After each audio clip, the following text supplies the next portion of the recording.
அன்பானவர்களே, இனிமையான இந்த ஓய்வு நாளின் காலை பொழுதுக்காக ஆண்டவருக்கு நன்றிகளையும் ஸ்தோத்திரங்களையும் செலுத்த நாம் அழைக்கப்பட்டிருக்கிறோம்.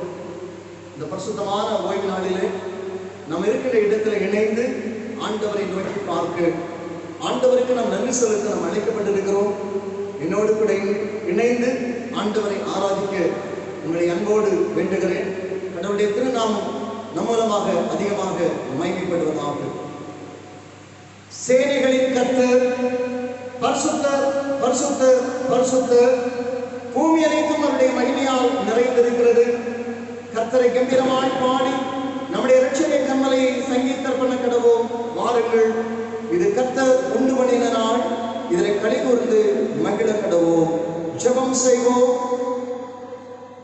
நேற்றும் என்றும் மாறுவதவராக இருந்து எப்பொழுதும் எங்களை பாதுகாத்து பராமரித்து வழிநடத்தி வருகிற எங்கள் அன்பின் தூய கர்த்தாவே, அமைதி நிறைந்த மகிழ்ச்சியான ஓய்வு நாளின் காலை பொழுதிற்காக நன்றியுள்ள இருதயத்தோடு நாங்கள் உம்மை போற்றுகிறோம், உம்மை ஸ்தோத்திரிக்கிறோம். ஆண்டவருடைய தெய்வீக கிருபைகளையும் இரக்கங்களை இந்த வேளையில நாங்கள் பெற்றுக்கொண்டு ஆண்டவருக்கு நாங்கள் நன்றி செலுத்த, தேவரை தந்த உன்னதமான கிருபைகளுக்காக இரக்கங்களுக்காக நாங்கள் உமக்கு நன்றி சொல்லுகிறோம். இந்த தொழுகையினோடு கடவுளுடைய நாமம் அதிகமாய் மகிமைப்பட ஆண்டவர் எங்களுக்கு உதவி செய்து தர வேண்டும் என்று நாங்கள் செபிக்கிறோம். உம்முடைய திருக்கரங்களை எங்களை ஒப்புக்கொடுக்கிறோம். ஆசீர்வதியும் தொடர்ந்துடைய பிரசன்னத்தினால் எங்களை முழுமையாய் ஆட்கொண்டு வர வேண்டும் என்று மீட்பர் இயேசு கிறிஸ்துவின் வழியாய் மன்றாடுகிறோம் நல்ல பிதாவே, ஆமென். நாம் யாரும் இணைந்து 22ஆம் ஞானப்பாடலை பாடுவோம். ஞானப்பாடல் 22. இக்கட்டை மாண்பாக நீ போன இரவில் விளக்கினதற்காக துதிப்பேன் கர்த்தரே.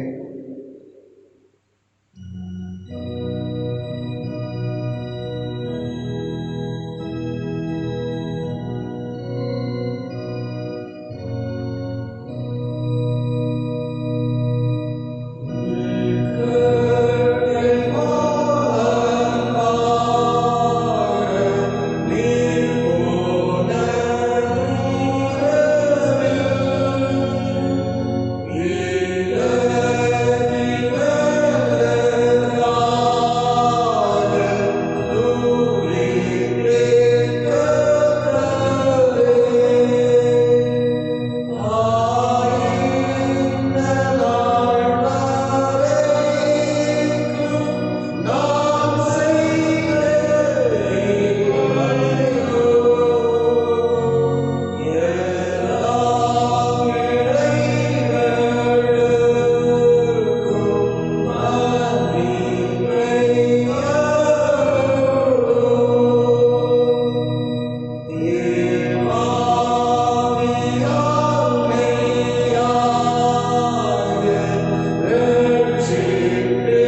சங்கீதம் 99 99ஆம் சங்கீதத்தை முறையாக நாம் யாவரும் சேர்ந்து படிப்போம்.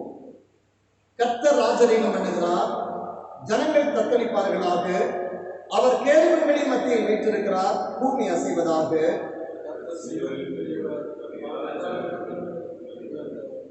மகத்துவம் பயங்கரமான அந்த நாமத்தை அவர்கள் துதிப்பார்களாக. அது பரிசுத்தம் உள்ளது.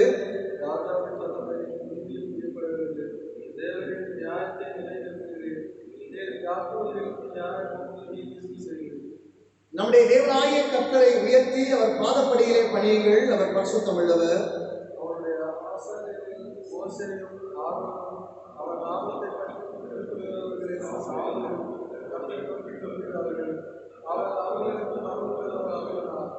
மேக ஸ்தம்பத்திலிருந்து அவர்களோடு பேசினார். அவர்கள் அவருடைய சாட்சி பிரமாணங்களையும் அவர் தங்களுக்கு கொடுத்த கட்டளைகளையும் கை கொண்டார்கள்.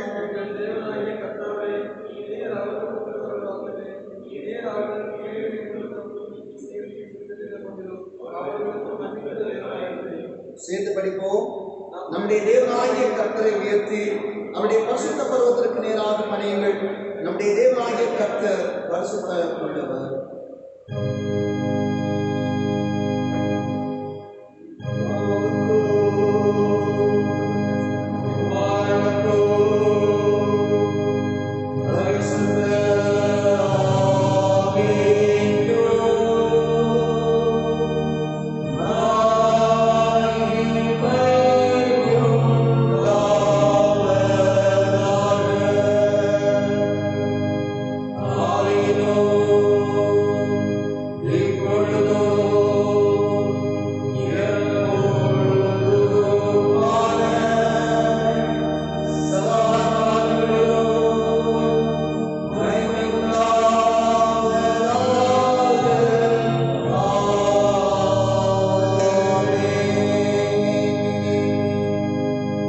இருக்கின்ற இடத்திலே நாம் முழங்கால் படியிட்டு ஆண்டுடைய தூய சமூகத்தில் நம்முடைய பிள்ளைகளின் குற்றங்களையும் மனத்தாழ்மையோடு எல்லாம் அறிக்கை செய்வோம். இந்த பரிசுத்தமான ஓய்வு நாளின் காலை பொழுதிலே ஆண்டுடைய தூய சமூகத்திலே நாம் ஆண்டவரை போற்றும்படியாய், ஆண்டுடைய நாமத்தை நாம் மகிமைப்படுத்தும்படியாய் அவருடைய திருச்சமூகத்திற்கு நேராக நாம் கடந்து வந்திருக்கிறோம். இந்த மாதத்தினுடைய இறுதி ஓய்வு நாளிலே ஆண்டவருடைய தூய சமூகம் நேராக கடந்து வந்திருக்கிறனா, நம்மில் நாம் குறைவுள்ளவர்கள் என்பதை உணர்ந்து கொண்டவர்களாக நம்முடைய பாவங்களை ஆண்டவருடைய திருச்சமூகத்தில் மனத்தாழ்மையோடு நாம் அறிக்கை செய்ய நாம் அழைக்கப்பட்டிருக்கிறோம். இது ஆண்டவருக்கு நேராக திரும்புகின்ற ஒரு நேரம்.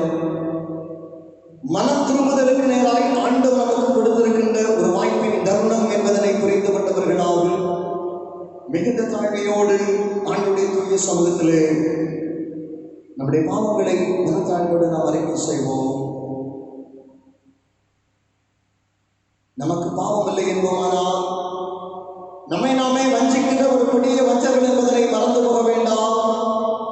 சத்தியம் நம்மை ஏதாவது நாம் நம்முடைய பாவங்களை அறிக்கையிட்டால் நம்முடைய பாவங்களை மன்னித்து எல்லா அநியாயத்திலும் நம்மை நீக்கி ரட்சிப்பதற்கு அவர் வல்லமை உள்ளவராய் நீதி உள்ளவராய் இருக்கிறார். இந்த காலை பொழுதிலே நம்மை ரட்சிக்க, நம்மை மீட்க ஆயத்தமாக இருக்கின்ற ஆண்டவருடைய தூய சமூகத்திலே உண்மையான மனதோடு நம்முடைய பாவங்களை நம் மனத்தாழ்மையோடு அறிக்கை செய்ய நாம் அழைக்கப்பட்டிருக்கிறோம்.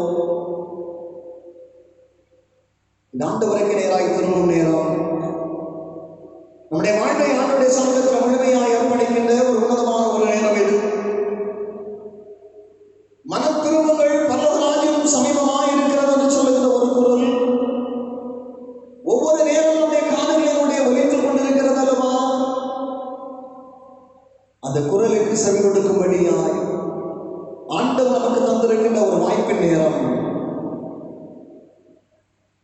திறந்த மனதோடு ஆண்டவருடைய சமூகத்திற்கு நேராக நாம் திரும்பி வருவோமா?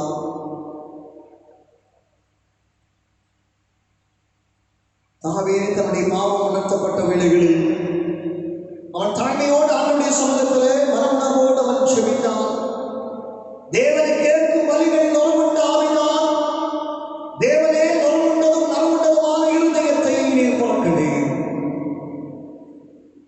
தேவனே, நொறுண்டதும் நறுண்டதுமான இருதயத்தை நீர் புறக்கணி. இந்த காலை வேளையில ஆண்டவரே, எங்களை புறக்கணியாதே ஐயா, எங்கள் மேல் இரக்கமாயிரும் ஐயா, எங்களை மீட்டுக் கொள்ளும் ஐயா என்று சொல்லுகிற தாழ்மையின் உணர்வோடு, தாழ்மையின் சிந்தையோடு ஆண்டவருடைய தூய சமூகத்தில் நம்மை தாழ்த்தி ஒப்பு கொடுப்போமா?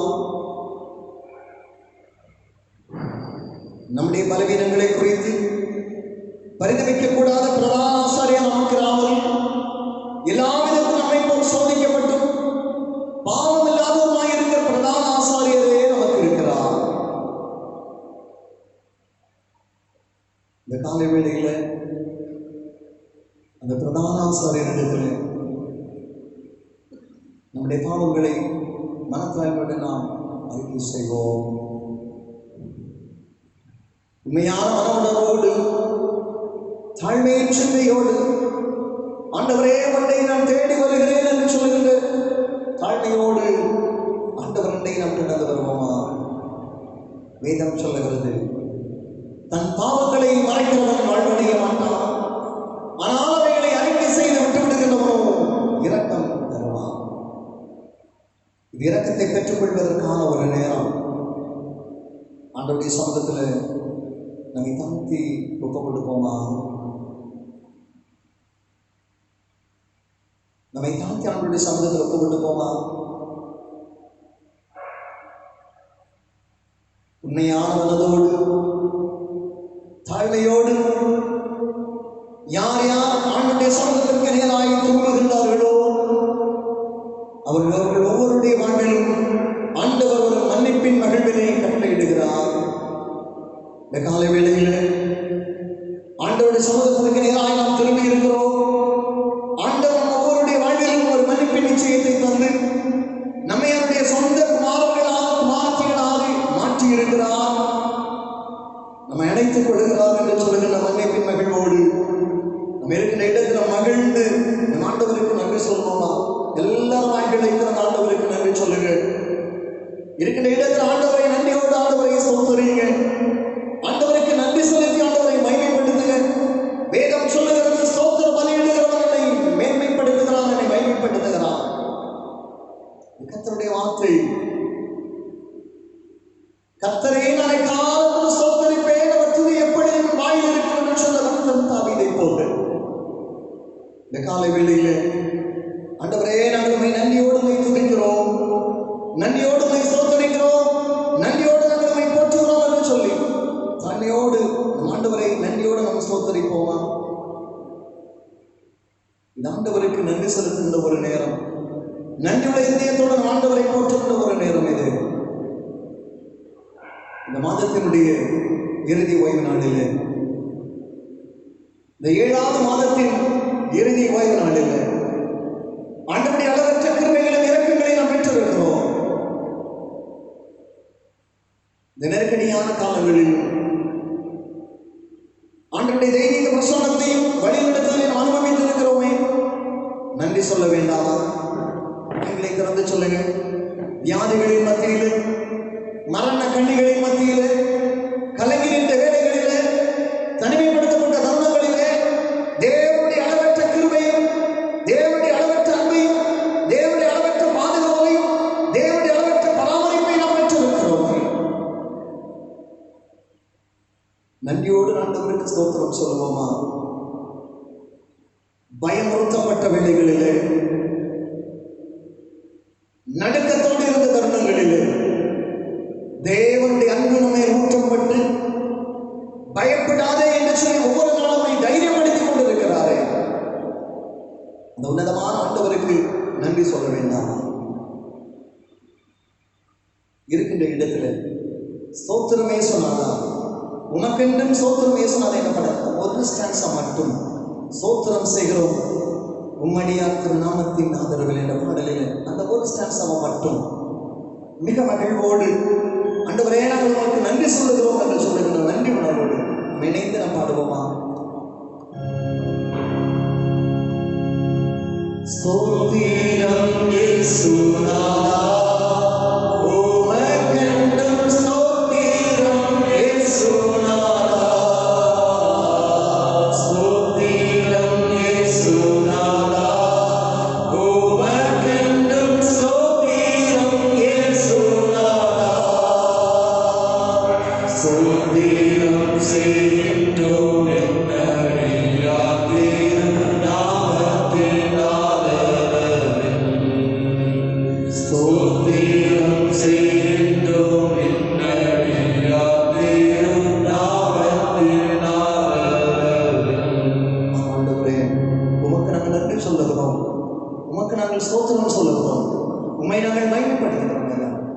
இருக்கிற இடத்துல இணைந்து தாவீதின் ஸ்தோத்திர ஜெபத்தை மக்களோடு இணைந்து நாம் ஏறெடுப்போமா? என் ஆத்துமாவே கர்த்தரை ஸ்தோத்திரி, என் விடுதலையுடைய பரிசுத்த நாமத்தை ஸ்தோத்திரி. என் ஆத்துமாவே கர்த்தரை ஸ்தோத்திரி, அவர் செய்த சகல உபகாரங்களையும் பரவாயில்லை. நாம் இருக்கிற இடத்துல ஜெப நிலையில் ஆண்டவராகிய இயேசுநாதர் கற்றுத்தந்த ஜெபத்தை நாம் இணைந்து ஏறெடுப்போமா? பரமண்டலங்களில் இருக்கிற எங்களுடைய உம்முடைய நாமம் பரிசுத்தப்படுவதாக, உம்முடைய ராஜ்யம் வருவதாக, உம்முடைய சித்தம் பரமண்டலத்திலே செய்யப்படுவதில் பூமியிலும் செய்யப்படுவதாக. எங்களுக்கு வேண்டிய ஆகாரத்தை எங்களுக்கு தாரும். எங்களுக்கு விரோதமாய் குற்றம் செய்கிறவர்களுக்கு நாங்கள் மன்னிக்கிறது போல எங்கள் குற்றங்களை எங்களுக்கு மன்னியும். எங்களை சோதனைக்கு பிரவேசிக்க பண்ணாமல் தீமை எங்களை ரட்சித்துக் கொள்ளும். ராஜ்யம் வல்லமை மகிமை என்னைக்கும் பெற்றே.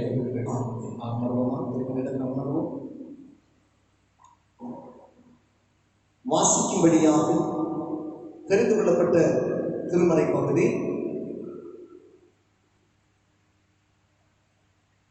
எசேக்கியேல் தீர்க்கதரிசியின் புத்தகம்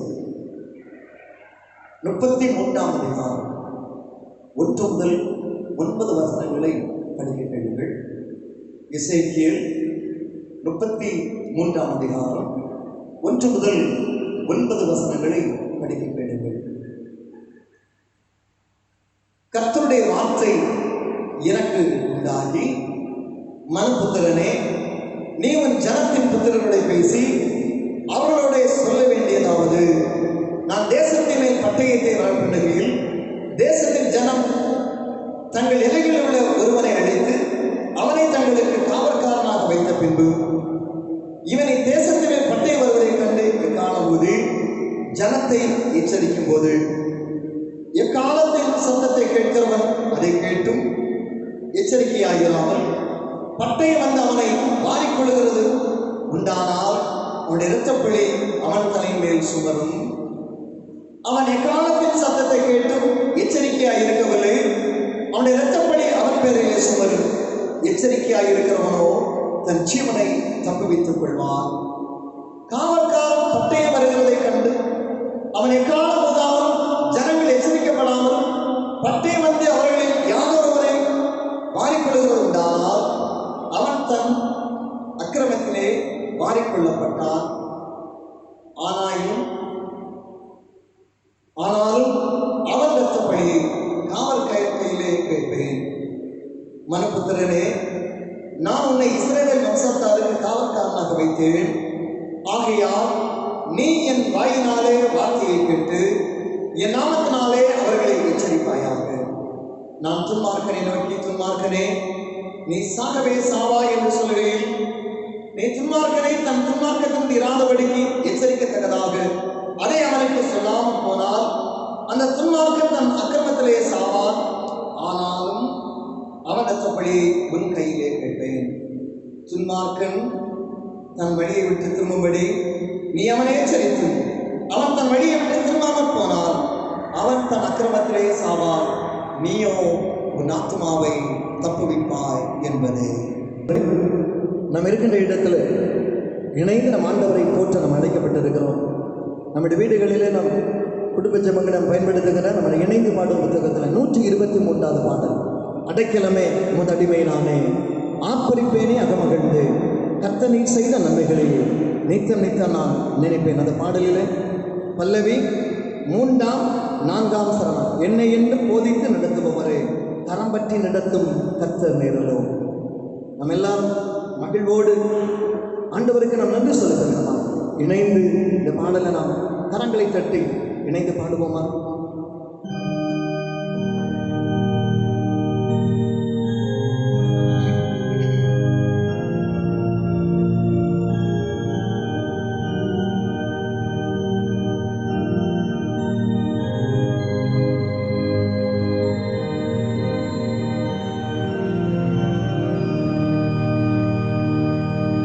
அடைக்கலமே உமது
அவருடைய வார்த்தைகளை நாம் சிந்திக்கும்படியாக எடுத்துக்கொண்ட திருமறை பகுதி எசேக்கியேல் 33 அதிகாரம் 7வது வசனத்தினுடைய முற்பகுதியினை நான் உங்களுக்கு வாசிக்கிறேன்.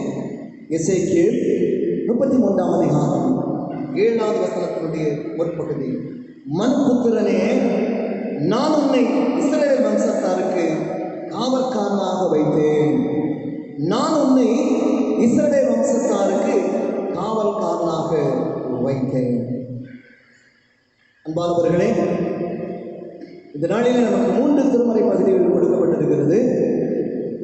அந்த 3 திருமறை பகுதிகளை மையமாக வைத்து இந்த நாளினுடைய அருளுரையினை நாம் தியானிக்க நாம் ஆயத்தப்பட வேண்டும். உலகிலே மக்கள் தங்களை பாதுகாத்துக் கொள்வதற்காக காவல் ஆட்களை நியமித்திருக்கின்றார்கள். அதனுடைய நோக்கம் தங்களுடைய இல்லம், தங்களுடைய உடைமை, தங்களுடைய வாழ்வு இவைகளெல்லாம் மிக பாதுகாப்பாக இருக்க வேண்டும் என்பதற்காகவே காவல் ஆட்களை அவர்கள் நியமித்திருக்கிறார்கள். இதனுடைய நோக்கம் அதுதான், நாங்கள் பாதுகாப்பாக இருக்க வேண்டும் என்பதை. கடவுள் தம்முடைய மக்கள் திசை மாறி போகாதபடிக்கு, வாழ்க்கையில் வரும் தீங்குகளை உணராமல் தீங்குகளுக்கு நேராக கடந்து செல்லாதபடிக்கு, அழிவினை தேடிக்கொள்ளாமல் இருக்கும்படியாக பணியாட்களை ஏற்படுத்துகிறார். அந்த பணியாட்களையும் அவர் காவற்காரன் என்றே அழைக்கிறார். ஆண்டவர் தன்னால் உருவாக்கப்பட்ட மனுக்குலம் அழிந்து போகாதபடிக்கு, அழிவினை தேடிக்கொள்ளாதபடிக்கு, சிதைந்து போகாதபடிக்கு பணியாட்களை ஏற்படுத்துகிறார். அர்ப்பணி செய்யப்பட்ட அர்ப்பணியாளர்களை ஆண்டவர் ஏற்படுத்துகிறார். அவர்களையும் ஆண்டவர் காவற்காரன் என்றே அழைக்கிறதை பார்க்கிறோம். இந்த காவற்காரன் உத்தரவாதத்துடன் பணி செய்ய அழைக்கப்பட்டிருக்கிறார். அவர்களே, அரிப்பிடிவு செய்யப்பட்ட திருப்பணி என்பது, ஒரு ஆர்டைன்டு மினிஸ்ட்ரி என்பது ஒரு காவல்கார பணி. அது இறை மக்களை பாதுகாக்கின்ற ஒரு பணி. அது கடவுள் அந்த அர்ப்பணியாளருக்கு கொடுக்கப்பட்டிருக்கின்ற ஒரு தலையாய ஒரு கடமை. அவன் இறைவனிடத்திலிருந்து வார்த்தைகளை கேட்டு அதை மக்களுக்கு அறிவிக்க வேண்டும். தானாக அறிவிப்பதில் இறைவனிடத்திலிருந்து வார்த்தைகளை கேட்டு அந்த வார்த்தைகளை அந்த மக்களுக்கு அறிவிக்கப்பட வேண்டும். நற்செய்தியை அறிவிக்க வேண்டும். நற்செய்தி என்பது ஆண்டவரின் வார்த்தைகள். அது சொல்லப்பட வேண்டும்.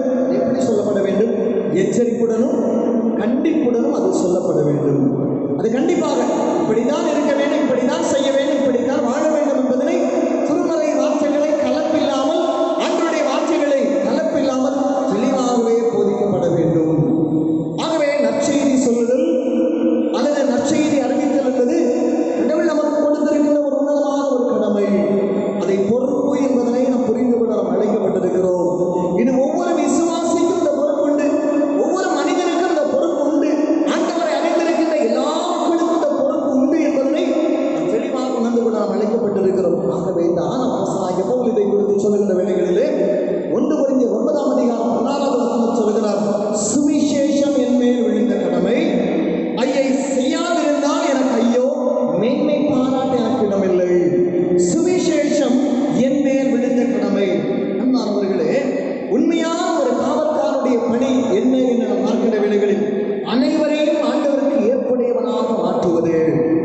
இந்த உலகத்தில் வாழ்ந்து கொண்டிருக்கின்ற எல்லா மக்களையும் ஆண்டவருக்கு ஏற்புடைய மனிதனாக மாற்றுகின்ற ஒரு பணி தான் உண்மையான ஒரு காவல்காரனுடைய பணி.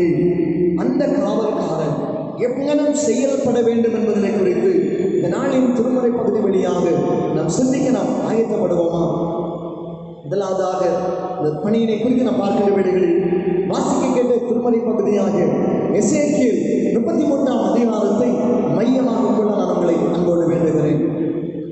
எசேக்கியேல் 33 அதிகாரம் 7வது வசனம் சொல்லுகிறது, என் வார்த்தைகளை கேட்டு என் நாமத்தினால் அவர்களை எச்சரிப்பாயாக. எச்சரிப்பின் பணி, இது ஒரு எச்சரிப்பின் பணி. இறை மக்களை பாதுகாக்கின்ற பொறுப்பு கடவுளால் அழைக்கப்பட்ட பொறுப்பு உண்டு. அது யாரும் மறுக்க முடியாது. எப்பொழுது அவர்கள் வழி தவறுகிறார்களோ, எப்பொழுது வழி தவறி அவர்கள் செல்லுகிறார்களோ கடினமான ஒரு எச்சரிப்பு அவர்களுக்கு தேவையாகின்றது. அது என்ன எச்சரிப்பு தெரியுமா? வாழ்வை குறித்த ஒரு எச்சரிப்பு, வாழ்வின் அக்கிரமங்களை குறித்த ஒரு எச்சரிப்பு, தீமைகளை வாழ்விலே காணப்படுகின்ற தீமைகளை குறித்த ஒரு எச்சரிப்பு. அவர்களே, ஒரு தீமையான ஒரு அக்கிரமமான ஒரு வாழ்வு ஒரு மனிதனுடைய வாழ்விலே துன்பத்தை கொண்டு வரும் என்பதில் சந்தேகமே இல்லை. அதனை வேதனை கொண்டு வரும் என்பதை அவனுக்கு உணர்த்தப்பட வேண்டும். நீ உன் தீமையிலே வாழ்வாயானால், நீ உன்னுடைய அக்கிரமத்திலே வாழ்வாயானால் உன்னுடைய வாழ்க்கையில துன்பம் வரும், வேதனைகள் வரும் என்பதை எச்சரிக்கையோடு அவனுக்கு சொல்ல நாம் அழைக்கப்பட்டிருக்கிறோம். இன்றைக்கு மனிதன் எப்படி நடக்கிறார்? தன் சுய இச்சைகளின்படி தன்னுடைய சுயமாய் தன்னுடைய வாழ்வை அமைத்துக் கொள்ள விரும்புகிறான். சொல்லிவிட்டு அவன் சொல்லுகிறான், கடவுளுடைய வழி சரியானதில்லை. ஆண்டவர் எங்கே கட்டளையிட முயற்சிப்பார், அவர் இப்படி செய்திருக்கலாமே, அவர் இப்படி என்னுடைய வாழ்க்கையில செயலாற்றி இருக்கலாமே, இப்படி என்னுடைய வாழ்வை அமைத்திருக்கலாமே என்று கேள்வி கேட்பான். எசேக்கியேல் 33:17 சொல்லுகிறது, ஆண்டவரின் வழி செம்மையானதல்ல என்கிறார்கள். இதெல்லாம் சரியில்லை அப்படின்னு யாரை பார்த்து சொல்ல? தன்னை உருவாக்கின ஆண்டவரை பார்த்தே சொல்லுகிறான். அன்பானவர்களே, ஆனால் ஆண்டவர் சொல்லுகிறார், மனிதனே, உன்னுடைய கரம் ரத்தம் சிந்துகிறது, நீ உன்னுடைய கால்கள் தீமைக்கு நேராக ஓடுகிறது இப்படின்னு சொன்னா நீ உடனே சொல்லுகிற நீ சரியில்லை. உன்னுடைய வாழ்க்கையிலே நீ செய்கின்ற ஒவ்வொரு செயல்பாடுகளும் சரியில்லை என்பதை உனக்கு உணர்த்தினால் நீ சொல்லுகிறாய் சரியில்லை. ரொம்ப அழுத்தமாக சொல்லுகின்ற வேளைகளிலே உடனே ஒரு சோர்வு வந்து விடுகிறது. ஐயோ, நாங்கள் பாவம் செய்து விட்டோம், எங்கள் பாவங்கள் எல்லாம் எங்களுடைய தலையில் மேலே இருக்கிறது, நாங்கள் எப்படி தாங்க முடியும்? இல்லையா? 33:10 சொல்லுகிறார், எங்கள் பாவம் எங்கள் தலையிலே இருக்கிறது, நாங்கள் பிழைப்பது எப்படி? மரணம் தான் எங்களுக்கு முடிவோம். இதை சொன்ன உடனே ஒரு சின்ன பயம் வருகிறது. நீ ரொம்ப தப்பு பண்ணிட்டு இருக்கிற, இது சரியில்லை, உன்னுடைய வாழ்க்கையை குறித்து நீ கவனமாயிரு என்று சொன்ன உடனே ஒரு சின்ன ஒரு பயம் வருகிறது. இந்த பயம் வந்த உடனே ஐயோ, எங்கள் பாவம் எங்கள் தலையில் மேல் இருக்கிறது, நாங்கள் எப்படி நீ பிழைப்போம் என்று கேட்கிற வேளைகளில் ஆண்டவர் சொல்லுகிறார், சாகத்தான் வேணுமா ஐயா, அல்லது மரணம் தான் எங்களுக்கு வாழ்வா? இப்படியெல்லாம் நீங்கள் நினைக்கிற வேளைகளில் தான் ஆண்டவர் சொல்லுகிறார், ஆண்டவருடைய வார்த்தை வருகிறது, நீ ஏன் சாக வேண்டும்? நீ ஏன் சாக வேண்டும்? நீ என்னிடமாய் திரும்பு, உன்னுடைய பொல்லாத வழிகளை விட்டு என்னிடமாய் திரும்பு, உன் பொல்லாத வழிகளை விட்டு என்னிடமாய் திரும்பு. அவர்களே, எசேக்கியேல் 33:11 சொல்லுகிறது பாருங்கள், கர்த்தராகிய ஆண்டவர் உரைக்கிறது என்னவென்றால், நான் துன்மார்க்கனுடைய மரணத்தை விரும்பாமல் துன்மார்க்கன் தன்னை வழியை விட்டு திரும்பி பிழைப்பதே விரும்புகிறேன் என் ஜீவனை கொண்டு சொல்லுகிறேன். ஆண்டவர் எந்த ஒரு மனிதனுடைய சாவையும் ஆண்டவர் விரும்புவதில்லை, எந்த ஒரு மனிதனுடைய அழிவையும் ஆண்டவர் விரும்புவதில்லை. அவன் பிழைக்க வேண்டும் என்றே ஆண்டவர் விரும்புகிறார். ஆண்டவர் சொல்லுகிறார், துன்மார்க்கன் தன் துன்மார்க்கத்திலே சாவதை நான் விரும்புவதில்லை, அவன் பிழைக்க வேண்டும் என்று சொல்லி நான் விரும்புகிறேன். காரணம் வேதம் மிக தெளிவாக சொல்கிறது, பாவத்தின் சம்பளம் மரணம். நீ பாவத்திலே வாழ்வையானால், நீ அக்கிரமத்திலே வாழ்வையானால் உனக்கு வாழ்வில்லை. ஆகவே ஆண்டவர் சொல்கிறார், இவைகளெல்லாம் விட்டு நீ திரும்பு, இவைகளெல்லாம் விட்டு நீ திரும்பு. அன்பானவர்களே, எப்பொழுதுமே ஒன்றை நாம் தெளிவாய் புரிந்து கொள்ள நாம் அழைக்கப்பட்டிருக்கிறோம். நான் செய்யும் தீமை என் தலையிலே தான் இருக்கும், நான் செய்யும் அக்கிரமம் என் தலையிலே தான் இருக்கும். என் அக்கிரமத்திற்கு நானே பொறுப்பு. நான் ஒரு அநியாயத்தை செய்துவிட்டு அவர்கள் தான் செய்ய கூடினார்கள், அதனால் நான் செய்தேன், யாரும் தப்பி வைக்க முடியாது, தப்ப முடியாது. என்னுடைய அக்கிரமத்திற்கு நானே பொறுப்பு. ஆகவே தான் ஆண்டவர் சொல்லுகிறார், நீ திரும்பிடு, இதை விட்டுடு, உன் வழிகளை விட்டு நீ திரும்பிடு. இது ஒரு எச்சரிப்பின் காலம். யோசித்து பாருங்க, திருச்சபைகள் அடைக்கப்பட்டு இணைந்த ஆலயத்தில் தொழுக முடியாத ஒரு காலம் நம்முடைய காலங்களில் வரும் என்று நாம் யாராவது எதிர்பார்த்தோமா? சொன்னோம், ஒரு காலம் வரும், ஒரு காலம் வரும், தேவ வசன வார்த்தைகள் கேட்கப்படாத ஒரு காலம் வரும். அங்கு ஆலயம் அடைக்கப்பட்ட, இந்த ஆலயம் அடைக்கப்பட்ட, நாங்கள் ரொம்ப பாதுகாப்பாக இருக்கிறோம். யோசித்து பாருங்க, 1 மாதங்களுக்கு மேலாக நம்ம ஆலயத்தில் போய் இணைந்த ஆண்டவரை மகிழ்ந்து நம்ம ஆண்டவரை ஆராதிக்க முடியுது. இப்படிப்பட்ட ஒரு காலம். ஏன் இந்த காலம்? ஏன் இந்த மாதிரி நிலை? திரும்பி பார்த்து நம்ம வாழ்வை நாம் திரும்பி பார்த்திருக்கிறோமா? இதுக்கெல்லாம் நாம் காரணம் என்பதனை புரிந்து கொள்ள நாம் அழைக்கப்பட்டிருக்கிறோம். இதற்கு காரணம் நாமும் உண்டு, நம்முடைய அக்கிரமங்கள் உண்டு, நம்முடைய தீமைகள் உண்டு என்பதனை புரிந்து கொள்ள நாம் அழைக்கப்பட்டிருக்கிறோம். அதனால ஆண்டவர் சொல்லுகிறார், நீ திரும்ப மகனே, நீ திரும்பு, நீ திரும்பிடு. உன்னுடைய அக்கிரமத்தை, அநியாயத்தை விட்டு, உன்னுடைய தீமையான காரியங்களை விட்டு, தீமையான எண்ணங்களை விட்டு, தீமையான சிந்தனைகளை விட்டு நீ திரும்பி விடு. ஆண்டவர் சொல்லுகிறார், என் பாவம் என் தலைமையிலே இருக்கிறது என்று சோர்ந்து போகிறாய். வருத்தப்பட்டு பாரம் சுமக்கின்றவர்களே, நீங்கள் எல்லாரும் என்னிடத்தில் வாருங்கள், நான் உங்களை இளைப்பாறுதல் தருவேன்.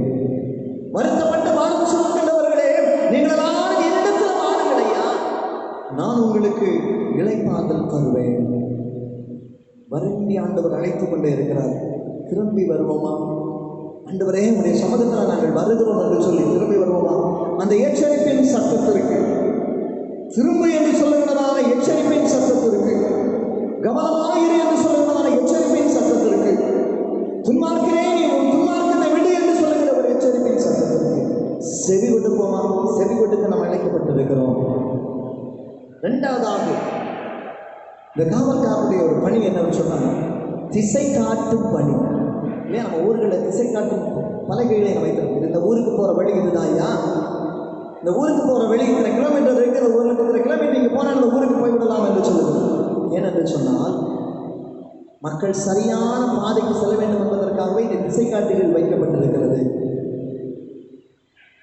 ஆண்டவர் சொல்லுகிறார், ஒவ்வொரு ஆத்மாவும் விலையேற பெற்றது, அது ஆண்டவருக்கு தேவை. ஒவ்வொரு மனிதனும், ஒவ்வொரு ஆத்மாவும் ஆண்டவருக்கு தேவை. அவன் விலையேற பெற்றவன். அந்த விலையேற பெற்ற ஆத்மா ஆண்டவர் தான் திரும்ப வேண்டும்.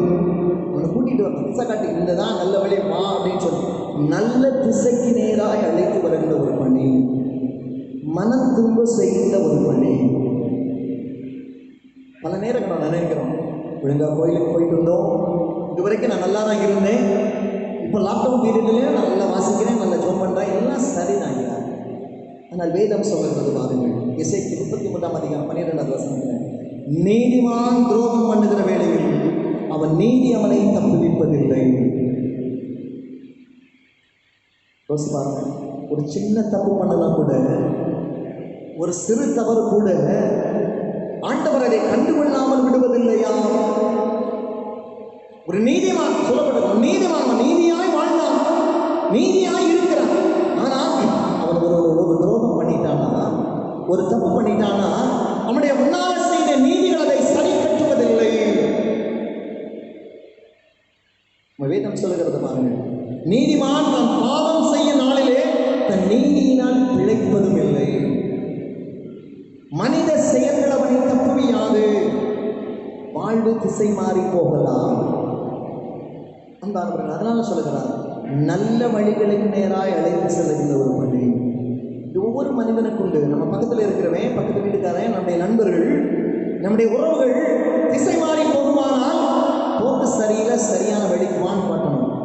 ஒரு மனமாற்றத்திற்கு நேராய் அவனை அழைத்து வர வேண்டும். பக்தி வேஷம் அல்ல, மாறாக உண்மையான ஒரு மனமாற்றம். அன்பானவர்களே, மனித எண்ணங்கள் என்னன்னு சொன்னால், பிரச்சனை வருகின்ற வேளைகளில் கடவுளுடைய வார்த்தை கேட்போம், கடவுளுடைய வார்த்தை கேட்போம் இல்லையா?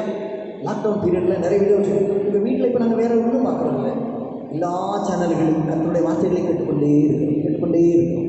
இன்பதான் நல்லதுதான், இதை தான் கேட்கணும். கர்த்தருடைய வார்த்தைகளுக்கு நேராக திரும்புகிறோம். ஆனால் கேட்பதோடு நின்று விடுகிறது. என்னுடைய வாழ்க்கையிலே உண்மையான ஒரு மனமாற்றம் இருக்கிறதா? என்னுடைய வாழ்க்கையிலே நான் கேட்கிற வார்த்தைகளின்படி என்னுடைய வாழ்க்கையிலே நான் அமைத்திருக்கிறேனா?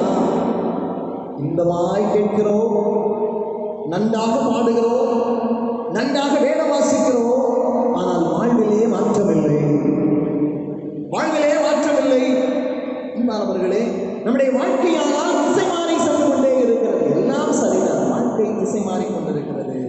இந்த பட்சம் திசை மாறி போனால் நீ எவ்வளவுதான் வேதம் வாசித்தாலும், எவ்வளவுதான் நீ ஜெபித்தாலும், எவ்வளவுதான் நேரம் தான் நீ முழங்காலில் நின்று கொண்டு இருந்தாலும், உன்னுடைய வாழ்க்கை திசை மாறுமானால் நீ கடினமானதை நீ சந்திக்க நேரிடும், கடினமானதை நீ சந்திக்க நேரிடும். ஆகவே அவர் சொல்லுகிறார், வந்துரு, ஒரு நல்ல வழிக்கு நேராய் வந்துரு, உன் பாவ வழிகளை விட்டுவிடு, உன் அக்கிரம எண்ணங்களை விட்டுவிடு, தீய சிந்தைகளை விட்டுவிடு, என்னிடமாய் திரும்பு, எனக்கு நேராய் நீ திரும்பி வா, என்னிடமாய் திரும்பி வா. அன்பானவர்களே, ஒரு உண்மையான இறைப்பணியாளர், ஒரு உண்மையான விசுவாசி, நல்ல வழி காட்டுகின்ற ஒரு மனிதனாக இருக்க வேண்டும்.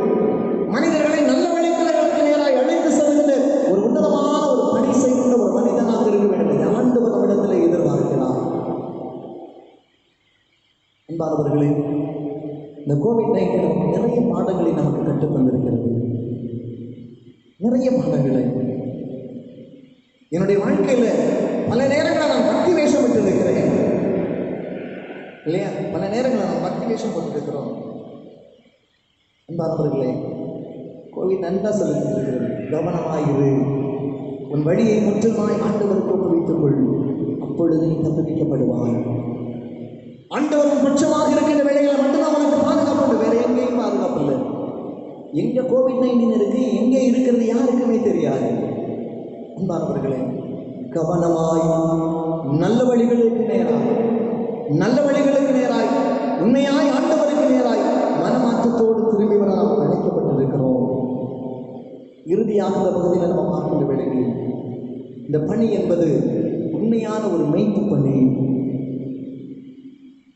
இந்த நாளுக்குரிய 3ஆம் திருமறை பகுதியாகிய யோவான் நற்செய்தி பகுதி, யோவான் 21ஆம் அதிகாரம் 15வது வசனத்தை நீங்கள் படித்து பார்க்கின்ற வேளைகளில் ஆண்டவராகிய இயேசுநாதர் பேதுருவிடம் கேட்கின்ற ஒரு கேள்வி, இந்நாடுகளை மேய்ப்பாயாக, இந்நாடுகளை நீ மேய்ப்பாயாக. இல்லையா? ரொம்ப அழகான ஒரு பகுதி. உனக்கு கொடுக்கப்பட்ட பணி கொடுக்கப்படுகிறதை குறித்து ஒரு அழகான ஒரு தெளிவான ஒரு பகுதி. அவர் சொல்லுகிற முதல்ல சொல்லுகிறார், நீ என் ஆட்டுக்குட்டிகளை போஷிப்பாயாக, 2ஆம் முன்னதரை நாடுகளை மேய்ப்பாயாக. இப்படிப்பட்ட கேள்வி அந்த இடத்துல பகுதியில் ஒரு எழுப்புற கதைப்பாங்க. இந்த உலகத்தில் பலதரப்பட்ட மக்கள் உண்டு, பல சூழல்களிலே வாழுகின்ற மக்கள் உண்டு, பல இனங்கள் நிலைகளிலே வாழுகின்ற மக்கள் உண்டு. சாந்தமான மனிதர்கள் உண்டு, முரட்டாட்டம் உள்ளவர்கள் உண்டு, நசிந்து போன மக்கள் உண்டு, நோய்வாய்ப்பட்டவர்கள் உண்டு. எல்லாரையும் அழைத்து செல்லுகின்ற ஒரு பணி தான் உண்மையான ஒரு கிறிஸ்தவ பணி. ஒரு உண்மையான ஒரு கிறிஸ்தவ பணி அல்லது உண்மையான ஒரு இறைப்பற்ற பணி என்ன? எல்லாரும் அரவணைத்து செல்லுகின்ற ஒரு பணி, உங்களை எல்லாரும் சேர்த்து ஆண்டவருடைய சமூகத்தில் அழைத்து செல்கின்ற ஒரு பணி. இது ஒரு அன்பின் பணி, இது ஒரு அதிகாரமுடைய ஒரு பணி அல்ல. பல நேரங்களில் நான் போதிக்கிறவர்களாக இருக்கிறவர்கள் தாங்கள் அதிகாரமுடையவர்களாக தங்களை காட்டிக் கொள்ளுகின்ற தருணங்களில் இன்றைக்கு நாம் தெளிவாக புரிந்து கொள்வோம். ஆண்டவருடைய திருப்பணி என்பது அதிகார பணி இல்லை, அது ஒரு அடிமை பணி, ஒரு மேய்ப்பு பணி, ஒரு அன்பின் பணி. இந்த பணி செய்ய நீங்களும் நானும் அழைக்கப்பட்டிருக்கிறோம். நம்ம வீட்டு பக்கத்தில் இருப்பாங்க, நசைந்தவர்கள் இருப்பார்கள், நோயவைப்பட்டவர்கள் இருப்பார்கள், தேவை உள்ளவர்கள் இருப்பார்கள், முரட்டாட்டம் உள்ளவர்கள் இருப்பார்கள். இவர்களெல்லாம் அரவணைத்து ஆண்டவருடைய அன்பை அவர்களுக்கு எடுத்து சொல்லுகின்ற ஒரு பணி, ஆண்டவர் அன்பால் அவர்களை எடுத்து செல்லுகின்ற ஒரு பணி. அன்பானவர்களே, இந்த பணி செய்ய வேண்டும் என்பதை ஆண்டவர் விரும்புகின்றார். இந்த பணியை நம்ம செய்யணும். இந்த கடின காலங்களிலே இது ஆண்டவர் நமக்கு மேலே கொடுத்த ஒரு மேலானமான ஒரு பொறுப்பு. நம்ம அதிகமாக பயன்படுத்துகின்ற பவர் டிரான்ஸ்லேஷன், புதிய மொழிபெயர்ப்பு அது வருகிறது பாருங்க. ஆங்கிலத்தில் ஃபீட் மை லேம்ப். பேதுரு ஆண்டவர் கேட்ட ஃபீட் மை லேம்ப், என் ஆட்டுக்குட்டிகளை பேணி வளர. பேணினா ஆட்டுக்குட்டிகள் எங்கே வேணாலும் ஓடிக்கும் இல்லையா? அதுக்கு சரியான ஒரு பாதுகாப்பெல்லாம் அது இஷ்டத்துக்கு ஓடும். அதை கவனமாக பாதுகாத்து சரியான உணவு கொடுத்து அதை சரியான முறையில் வளரு. Feed my lamb. 2வது அவர் சொல்லுகிறார், டென் மை ஷீப், மேய்த்து. அந்த சரியான நல்ல புல்லுள்ள இடங்களை கொண்டு போய் மேய்த்துக்கொள். இல்லை 23 அவர் என்னை புல்லுள்ள இடங்களில் மேய்த்து அமர்ந்த தண்ணீர் என்னை கொண்டு போய் விடுகிறார். அவரை ஆத்துமாவை தேற்றுகிறார். அவர் அமர்ந்த தண்ணீரை கொண்டு போய் விடுகிறார். சரியான இடத்துல கூட்டிகிட்டு போய் அவருக்கு நல்ல மேய்ச்சலை காட்டுங்க, நல்ல பாதை, நல்ல வழிகளை, நல்ல எச்சரிப்போடு அவர் போகிறவர்களுக்கு கட்டி கொடுத்து சரியான பாதையில் கூட்டிகிட்டு போகின்ற பணி, மேய்ப்பு பணி. Ten my sheep. 2வது சொல்கிறார், ஃபீட் மை ஷீப். திரும்ப ஆண்டவர் சொல்கிறார், இப்போ பெரிய ஆடுகள் ஆயிடுச்சு இல்லையா, குட்டிகளுக்கு பெருசாயிடுச்சு, பெருசாக சொல்கிறார், ஃபீட் மை ஷீப். என் ஆடுகளை பேணி வளரையா. ஆட்டுக்குட்டி, ஆடு எல்லாத்தையும் சேர்த்து வளரு. ஒரு மேய்ப்பன் மந்தைக்கு வழி நடத்துகின்றவன், மந்தையை வழி நடத்துகின்றவனாக, காக்கிறவனாக, மேய்க்கிறவனாக இருக்க வேண்டும். ஆண்டவர் நம்மிடத்தில் எதிர்பார்க்கிறார். ஆண்டவருடைய கரங்களில் கொடுக்கப்பட்ட பொறுப்புகளை நான் சரியாக செய்த ஒரு மனிதனாக நான் இருக்க வேண்டும். மந்தையை நடத்துகிறவனாக, காக்கிறவனாக, மேய்க்கிறவனாக நான் இருக்க வேண்டும். ஒரு கடினமான காலம். இந்த கடினமான காலங்களில் திசை மாறி போகாதபடிக்கு எச்சரித்து சரியான வழியில் நடத்தி அவர்களை பாதுகாத்து போஷித்து ஒரு தியாக பணி செய்ய நாம் அழைக்கப்பட்டிருக்கிறோம். அன்பானவர்களே, இந்த காலை வேளையில் ஆண்டவர் நமக்கு ஒரு அழகான ஒரு வாய்ப்பை நமக்கு தந்திருக்கிறார். ஒரு சிறப்பான ஒரு பணி செய்ய ஆண்டவர் நமக்கு ஒரு வாய்ப்பை கொடுத்திருக்கிறார். அந்த பணி செய்ய வேண்டும் என்று சொல்லி ஆண்டவர் விரும்புகிறார். நம்முடைய கரங்களில் தந்திருக்கின்ற பிள்ளைகளை, மக்களை, ஆண்டவருடைய சமூகத்தில் நம்முடைய கரங்களை தந்திருக்கிற நாட்டு மக்கள் சிறப்பாக வழி நடத்தி அவர்களை பாதுகாத்து அவர்களை போஷித்து அவர்களோடு உங்களுக்காக தியான பணி செய்ய ஆண்டவர் நம்மை அன்போடு அழைக்கிறார். அந்த பணியினை செய்ய நம்ம வருவோமா? கர்த்தர் தாமே நம்மை ஆசீர்வதிப்பாராக. இந்த தொழுகைக்கு நிறைவாக கீர்த்தனை 344 பாடுவோம்.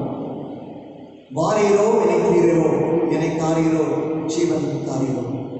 பல்லவி, அனுப்பல்லவி. 3ஆம் 4ஆம் சரணங்கள். கோழி தன் குஞ்சுகளை கூவியடைத்து நேராய், கூலி என்ன ரஞ்சி மாளிகை இறக்கிடாமல். 4வது சரணம். ஆனா ஆட்டை தேடி காடங்கம் சந்தனி.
காலை பொழுதிலே ஆண்டவருடைய வார்த்தைகளை சிந்திக்கும்படியாக, ஆண்டவரை நாம் ஆராதிக்கும்படியாக, ஆண்டவரோடு கூட இணைந்து ஆண்டவரை போற்று மகிழ அவர் செய்த நன்மைகளுக்காக ஆண்டவருக்கு நன்றி சொல்லுது. அவர் நம்முடைய வாழ்விலே காண்பித்துக் கொண்டிருக்கின்ற அதிசயமான காரியங்களுக்காக உள்ளத்தின் ஆழத்தில் நம்மை சோதரிக்க ஒரு சிறப்பான தருணத்தை ஆண்டவர் நமக்கு தந்திருக்கிறார். அதற்கு மேலாக நம்மளுடைய வாழ்வை குறித்து ஆண்டவர் எச்சரிக்கிறார். நம்முடைய வாழ்வை திசை மாறி போகாதபடிக்கு நல்ல திசையை ஆண்டவர் காட்டுகிறார். நல்ல புல்லுள்ள இடங்களிலே நம்மளை மேய்க்கிறார், நம்மளை பராமரிக்கிறார், நம்மை போஷிக்கிறார். அந்த ஆண்டவருடைய கரங்களிலே நம்மை முற்றிலுமாய் ஒப்புக்கொண்டு போவார். 7 மாதங்கள் ஆண்டவருடைய அளவற்ற கிருபை இரக்கத்தை நாம் பெற்றிருக்கிறோம். பாடுகளிலூடையும் கடினங்களிலூடையும் தனிமைப்படுத்தலிலூடையும் தேவனுடைய அளவற்ற கிருபையும் இரக்கத்தையும் நாம் பெற்றிருக்கிறோமே. அந்த ஆண்டவருக்கு நாம் நன்றி செலுத்த நாம் அழைக்கப்பட்டிருக்கிறோம். இந்த செப வேளையிலே நம்முடைய தேவைகளுக்காக நம் ஆண்டவரை நோக்கி பார்க்க நாம் அழைக்கப்பட்டிருக்கிறோம். நம்முடைய உள்ளங்களை ஆண்டவருடைய சமூகத்தில் திருப்பி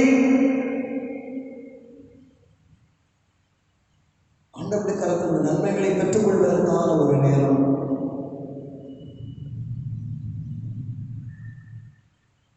இந்த தருணத்தில் ஒரு உண்மையான ஒரு இறைப்பற்றாளனாய், ஒரு விசுவாசியாய், ஆண்டவருடைய வேதத்தை நான் முழுமையாய் நான் நேசிக்கிற ஒரு மனிதனாய் என்னுடைய வாழ்வு எப்படி இருக்கிறது என்பதை திரும்பி பார்க்க ஆண்டவர் ஒரு வாய்ப்பை கொடுத்திருக்கிறார்கள்.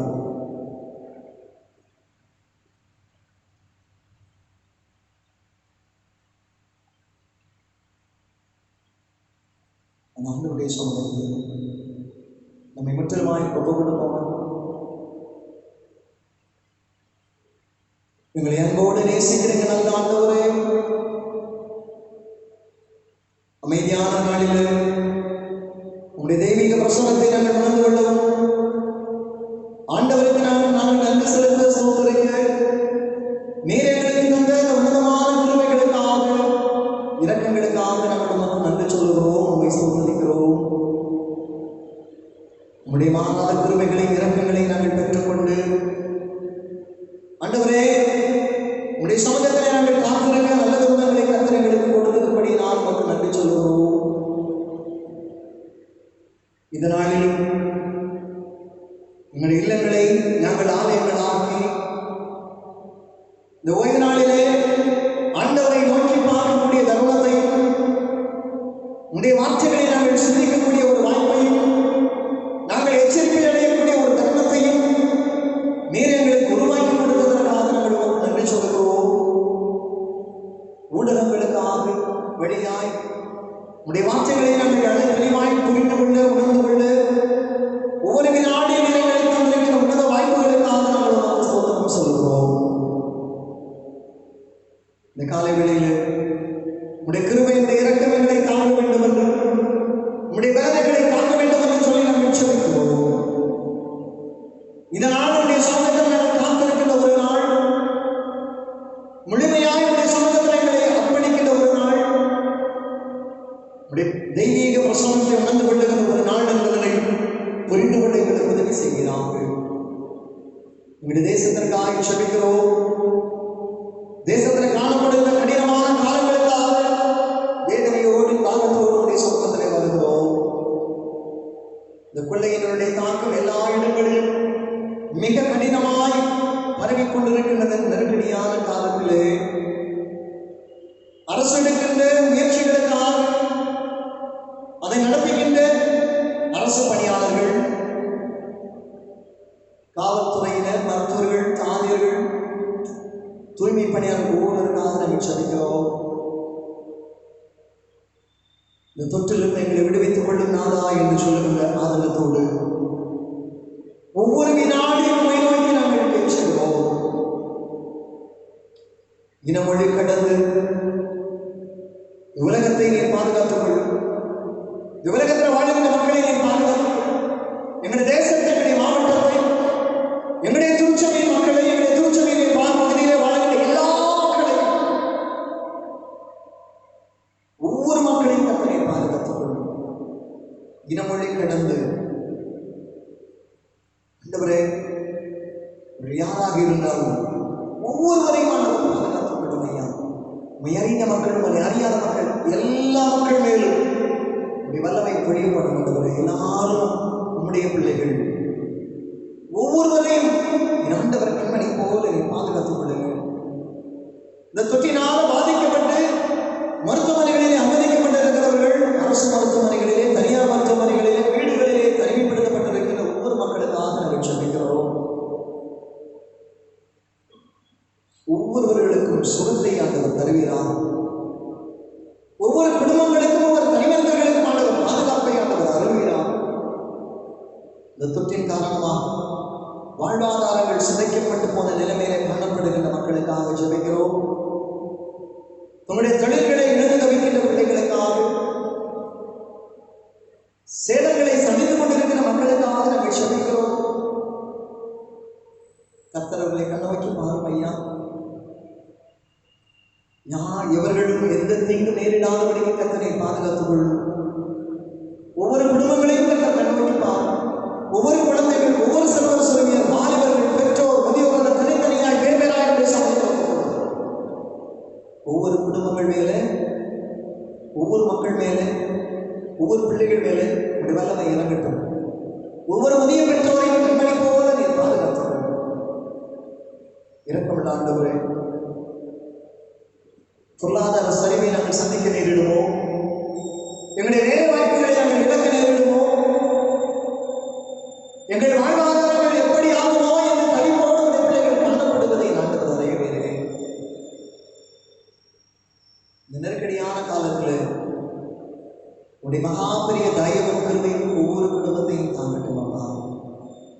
ஒவ்வொரு மக்களையும் பார்த்து சொல்லும், பயப்படாதே, நீ என்னிடமாய் திரும்பினபடியினால், நீ என்னையே நம்பி இருக்கிறபடியால் நிச்சயமாய் நான் உன்னை விடுவிப்பேன், உன்னை பாதுகாத்துக் கொள்வேன், உன்னை பராமரிப்பேன், உன்னை போஷிப்பேன் என்று ஒவ்வொரு மக்களையும் பார்த்து சொல்லும் ஐயா.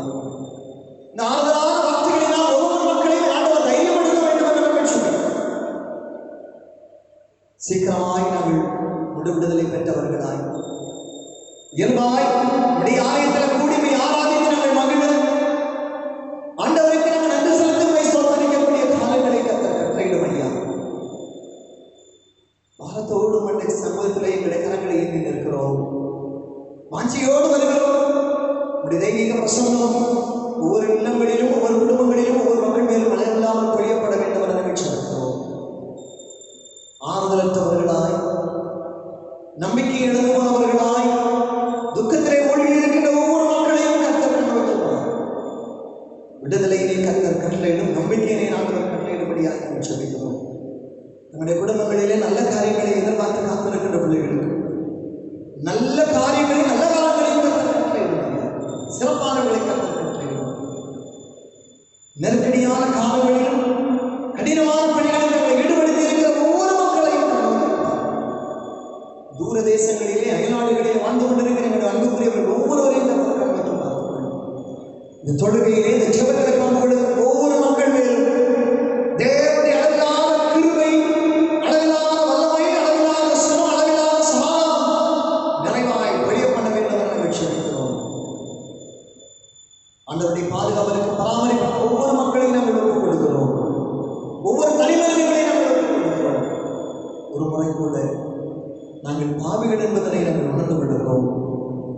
எங்கள் பாவங்களை எங்கள் தலைவேல நிற்கிறது ஐயா. நாங்கள் திரும்பியுடைய சமூகத்திலே நாங்கள் வருகிறோம்.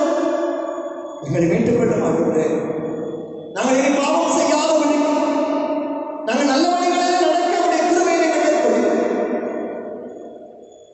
எங்களை சரியான பாதைகளை எங்களை போஷித்தள்ள வேண்டும் என நாங்கள் பணிவோடு நாங்கள் சொல்கிறோம்.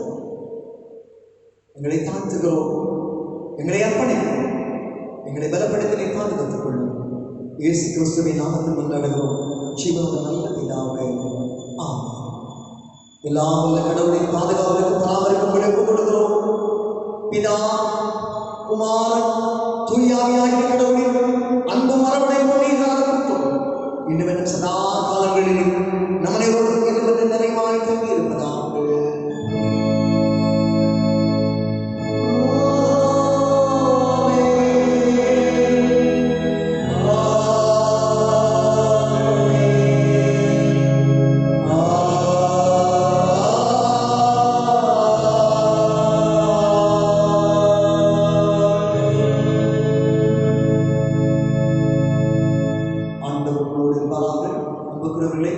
சமாதானத்தோடும் மனநிறைவோடும்